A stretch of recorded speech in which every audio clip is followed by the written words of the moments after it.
Hello everyone, welcome to our channel Biomasti. Biomasti channel खास biology subject के लिए ही बनाया गया है। इसमें क्लास 11th के बायोलॉजी सब्जेक्ट को कवर किया जाएगा। इसमें बायोलॉजी के कुछ इम्पॉर्टेंट टॉपिक को बताया जाएगा जिससे कुछ कॉम्पिटिटिव एग्ज़ाम जैसे कि नीट इत्यादि के एग्ज़ामों में बहुत से क्वेश्चंस पूछे जाएंगे। आज का हमारा टॉपिक है ब्लड ग्रुप। सबसे पहले हम जानेंगे ब्लड ग्रुप है क्या, इनके बारे में जानना इतना ज़रूरी क्यों है और सभी मनुष्यों का रक्त एक जैसा होते हुए भी यह किन अर्थों में भिन्न होते हैं। जैसा कि हम कभी देखते हैं कि जब किसी पेशेंट को ब्लड की आवश्यकता होती है तो डॉक्टर उसकी फैमिली मेम्बर से उनके ब्लड ग्रुप के बारे में पूछते हैं।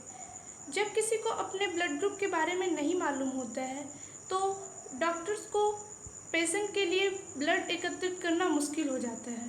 इसलिए सभी को अपने ब्लड ग्रुप मालूम होने चाहिए। जब किसी का ब्लड ग्रुप पेशेंट के ब्लड ग्रुप से मैच हो जाता है तो डॉक्टर को पेशेंट की जान बचाने में काफ़ी सुविधा होती है। चलिए हम लोग सबसे पहले जानते हैं ब्लड ग्रुप क्या है। सबसे पहले ब्लड ग्रुप को जानने से पहले हमें ब्लड के बारे में जानना होगा। ब्लड के बारे में मैं आशा करती हूँ कि आप लोग क्लास 10 तक जान गए होंगे। ब्लड ग्रुप के लिए सबसे पहले ब्लड को जानते हैं। ब्लड सर्कुलेटरी सिस्टम का सबसे मेन कंपोनेंट होता है जो अपने प्रवाह के द्वारा शरीर के सभी अंगों, ऊतकों और कोशिकाओं को जोड़ता है और यह एक कनेक्टिव टिश्यू भी होता है, यानी कि संयोजी ऊतक।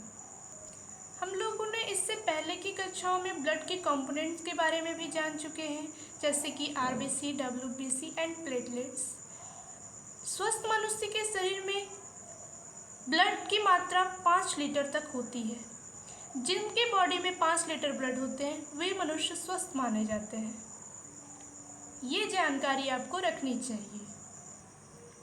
आज मैं ब्लड के कंपोनेंट को नहीं बताऊंगी क्योंकि मैं जानती हूँ कि आप लोग इन सब के बारे में जानते होंगे। आज का हमारा टॉपिक है ब्लड ग्रुप, इसलिए हम लोग अब ब्लड ग्रुप को शुरू करते हैं।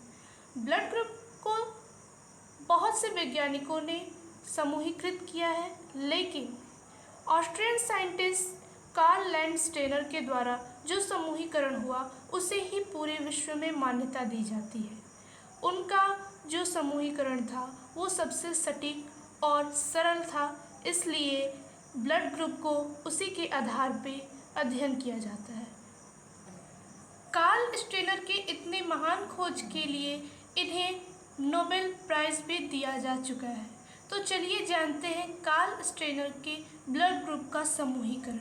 इन्होंने ब्लड ग्रुप को 2 टाइप्स में डिवाइड किया है। एक है एबीओ ग्रुप और दूसरा है आरएच फैक्टर।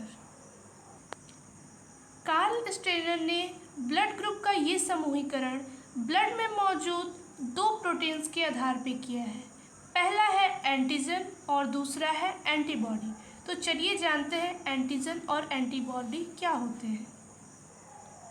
एंटीजन्स आरबीसी की सरफेस पे मौजूद होते हैं और इन्हीं के आधार पे एबीओ ग्रुप को डिवाइड किया जाता है। एंटीजन्स 2 तरह के होते हैं, एक होता है ए और दूसरा होता है बी। एंटीबॉडी प्लाज्मा में मौजूद प्रोटीन्स होते हैं और ये भी 2 तरह के होते हैं, ए और बी। एंटीबॉडी हमेशा एंटीजन्स के अगेंस्ट वर्क करते हैं। ये एंटीजन के प्रोटेक्शन के लिए एंटीबॉडी की आवश्यकता होती है। हम एंटीबॉडी ए को इस सिंबल के द्वारा और एंटीबॉडी बी को इस सिंबल के द्वारा प्रदर्शित करेंगे।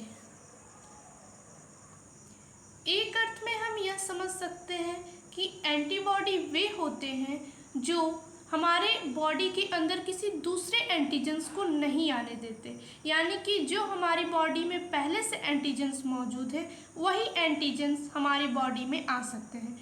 अगर कोई दूसरा एंटीजन हमारी बॉडी में प्रवेश करता है तो एंटीबॉडी उनसे फाइट करता है और उन्हें मार देता है।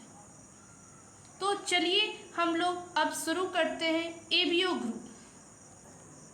एबीओ ग्रुप 4 तरह के होते हैं और एबीओ ग्रुप का डिवीज़न एंटीजन्स के आधार पे होता है। चलिए देखते हैं कैसे। तो ये है हमारा एबीओ ग्रुप। ये 4 तरह के होते हैं और ये एंटीजन्स के आधार पे ये 4 तरह के होते हैं। जब हमारे ब्लड में एंटीजन ए प्रेजेंट होता है तो हमारा ब्लड ग्रुप ए कहलाता है। जब हमारी बॉडी में बी एंटीजन प्रेजेंट होता है तो हमारा ब्लड ग्रुप बी कहलाता है। जब हमारी बॉडी में ए और बी दोनों ब्लड ग्रुप प्रेजेंट होते हैं, ए और बी दोनों एंटीजन्स प्रेजेंट होते हैं, तो हमारा blood group A B blood group कहलाता है।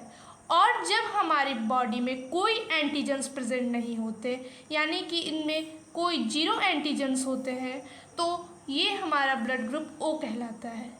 ए के रहने पे ए ब्लड ग्रुप, बी एंटीजन्स के रहने पे बी ब्लड ग्रुप, ए और बी दोनों के रहने पे ए बी ब्लड ग्रुप और 0 के रहने पे इस ब्लड ग्रुप का नामकरण 0 हुआ था। लेकिन हमारे सारे अन्य ब्लड ग्रुप्स अल्फ़ाबेट के आधार पे हैं, इसलिए इस ब्लड ग्रुप का नामकरण भी अल्फ़ाबेट के आधार पे ओ रखा गया है।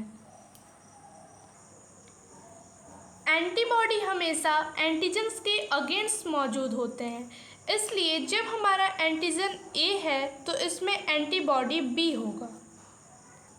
जब हमारे ब्लड में एंटीजन बी है तो इसमें एंटीबॉडी ए होगा।